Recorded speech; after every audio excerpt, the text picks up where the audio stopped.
Guess who just strolled into the chat? Yep, it's none other than the one and only 50 Cent, and he's turning up the heat in the ongoing drama between Taraji and Oprah. Hold on to your hats because this tea is piping hot, and we're about to spill it all with a friendly twist. So picture this. 50 Cent steps into the chat, adding some extra flavor to the already sizzling feud between Taraji and Oprah. He's not holding back, throwing shade at Oprah for allegedly being a Hollywood puppet and reportedly mistreating black actors. And just in case you've been living under a rock, 50 Cent has had Oprah on his radar for quite some time, accusing her of using black actors to build her billion-dollar empire. Now, for those who've been surfing the internet waves recently, you've probably caught wind of the Taraji-Oprah drama. Taraji spilled all the details, revealing she hasn't seen a raise since Proud Mary, which, by the way, hit theaters a whopping 6 years ago. Can you believe it? And get this. She even considered turning down a role in The Color Purple due to what she considered a downright disrespectful offer from Oprah. In a recent interview with Oprah's BFF Gayle King, Taraji spilled the tea even more. She shared that she was contemplating quitting acting altogether. But hold your horses. While Taraji was pouring her heart out, Gayle seemed to downplay her struggles. Perhaps because of her close ties with Oprah. Drama alert! And just when you thought the plot couldn't thicken any further, in walks 50 Cent. He's ready to team up with Taraji and isn't mincing words about his feelings towards Oprah. This isn't the first time 50 Cent has called out Oprah for mistreating entertainers. Seems like there's some history there, folks. So 50 Cent, the hip-hop maestro, decided to take a swing at Oprah, accusing her of being against his music style. He even tossed in a comparison, labeling her an Oreo, black on the outside, but white on the inside. According to 50, Oprah was all about catering to the older white demographic, and he wasn't having any of it. Nope, he declared. She ain't never gonna have me on that show. And just to add a cherry on top of the pettiness sundae, he named his pets after Oprah and her BFF Gayle King. Classic 50 Cent move, right? Gotta love the drama. Now, let's shift our attention to Ludacris, who also found himself in Oprah's firing line. Ludacris appeared on her show to promote the movie Crash, but Oprah seemed more interested in grilling him about using the N-word in his music. Not cool, Oprah. Ludacris wasn't thrilled with the vibe and made his feelings known in a radio interview. He wanted to keep the focus on the movie, not his music choices. And just when you thought it couldn't get messier, Oprah edited out parts of Ludacris's responses to make him look like he was stumbling over his words.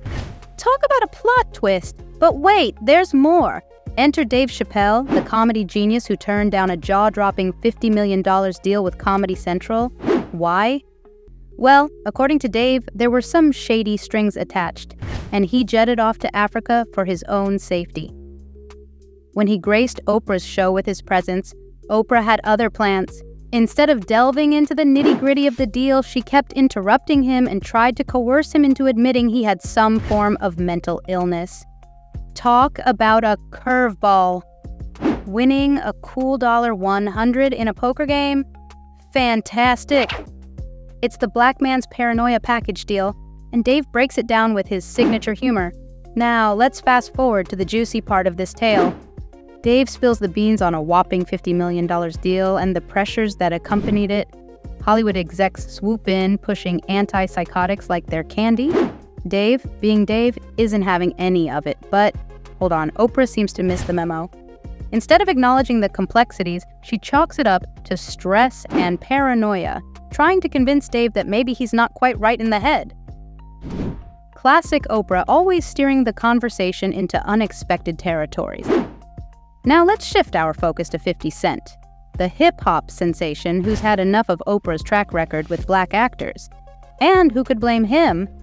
Taji isn't the only one 50 Cent has rallied behind. Remember when he had Monique's back? Monique, the powerhouse, exposed Tyler and Oprah, claiming they blackballed her after revealing the underpayment for her role in Precious. Monique spilled the tea, stating she received peanuts for her hard work. And when they asked her to promote the movie without additional compensation, Monique said a resounding no.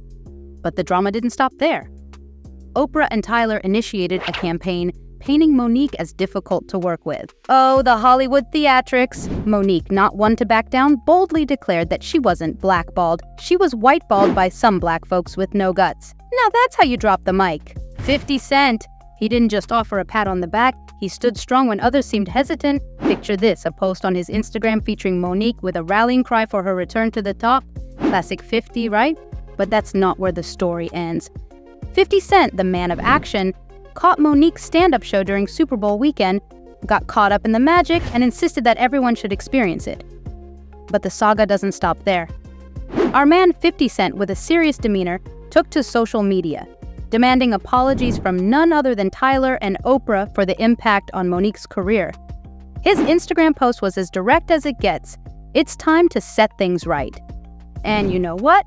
50 Cent didn't just stick to words, he backed them up with actions. In a move that solidifies his commitment, he handed Monique a role in the second season of his hit show BMF. And let me tell you, she absolutely owned that role. Now, here's where the plot thickens. 50 Cent has never been one to shy away from expressing his feelings about Oprah. He sees through the smoke and mirrors, firmly believing that she's all about tearing down black actors while simultaneously grabbing a piece of their success. Rumors have been swirling, alleging that Oprah paid Taraji a mere $500K for her role in The Color Purple, can you believe it? After all the negotiations and the brink of walking away from the movie, that's the figure she ended up with. And just to add some context, The Color Purple raked in over $18 million on its opening day alone. People are starting to speak up about this. One voice in the crowd said, "I absolutely agree with 50 Cent. This woman has been doing this for years." Others are shining a light on the industry's silence, hinting that some might be benefiting financially from the struggles of black actors and actresses. Now let's shift the spotlight to you. What are your thoughts on 50 exposing Oprah for allegedly taking from black actors? Do you believe Oprah is an industry puppet, orchestrating the downfall of black entertainers? Pour your thoughts into the comment section. As a machine learning model, I don't possess personal opinions. However, I can provide an analysis of the text. This drama paints a vivid picture of a complex web of accusations, disputes, and alleged mistreatment within the entertainment industry, particularly concerning the treatment of black actors. We see 50 Cent as a central figure standing against what he perceives as Oprah's negative influence on black entertainers. The narrative is peppered with details of specific incidents involving Taraji, Ludacris, and Dave Chappelle, all pointing towards a pattern of alleged mistreatment or contentious interactions with Oprah. Get ready to be amazed by the next video. It's a surprise you won't want to miss.